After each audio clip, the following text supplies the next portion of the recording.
Hi friends, welcome to my channel. ఈరోజు తెలుగు పొడుపు కథ. ఒక చెట్టు నుండి ఒక పండు రాలింది. ఆ పండు కోసం ఇద్దరు పరిగెత్తారు. పరిగెత్తిన వాళ్ళకి దొరకలేదు, పరిగెత్తని వాళ్ళకి దొరికింది.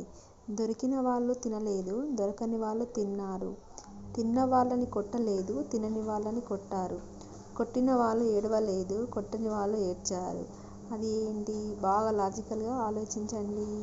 ఆన్సర్ తెలిస్తే కామెంట్ చేయండి. నెక్స్ట్ వన్ వచ్చేసి, ఎర్రవాడు వస్తే నల్లవాడు పారిపోతాడు. ఏమిటది? ఆన్సర్ తెలిస్తే కామెంట్ చేయండి.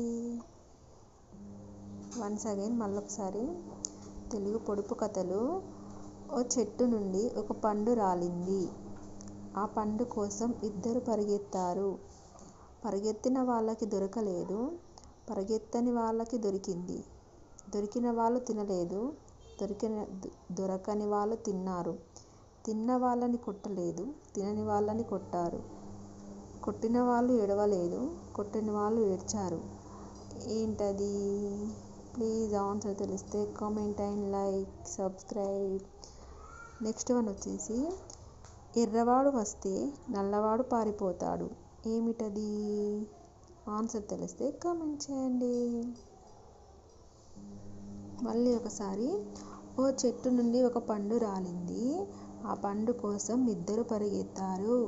పరిగెత్తిన వాళ్ళకి దొరకలేదు, పరిగెత్తని వాళ్ళకు దొరికింది.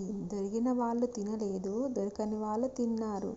తిన్న వాళ్ళని కొట్టలేదు, తినని వాళ్ళని కొట్టారు. కొట్టిన వాళ్ళు ఏడవలేదు, కొట్టని వాళ్ళు ఏడ్చారు. అది ఏంటది? ఆన్సర్ తెలిస్తే కామెంట్ చేయండి. నెక్స్ట్ వన్ వచ్చేసి, ఎర్రవాడు వస్తే నల్లవాడు పారిపోతాడు. ఏమిటది? ఆన్సర్ తెలిస్తే కామెంట్ చేయండి. ఇంకొకటి, కరవమంటే కప్పకి కోపం, విడవమంటే పాముకి కోపం.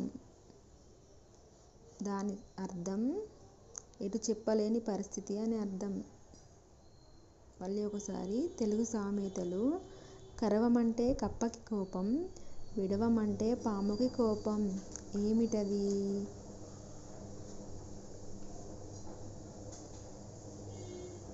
కరవమంటే కప్పకి కోపం, విడవమంటే పాముకి కోపం. అర్థం ఎటు చెప్పలేని పరిస్థితి అని అర్థం. Okay friends, bye. మరి ఈ పొడుపు కథలు ఎలా ఉన్నాయో కామెంట్ బాక్స్లో కామెంట్ చేయండి. బాగా లాజికల్గా ఆలోచించి కామెంట్ బాక్స్లో కామెంట్ చేయండి. నచ్చితే లైక్ చేయండి. బాయ్. మళ్ళొక వీడియోతో మళ్ళీ కలుద్దాం.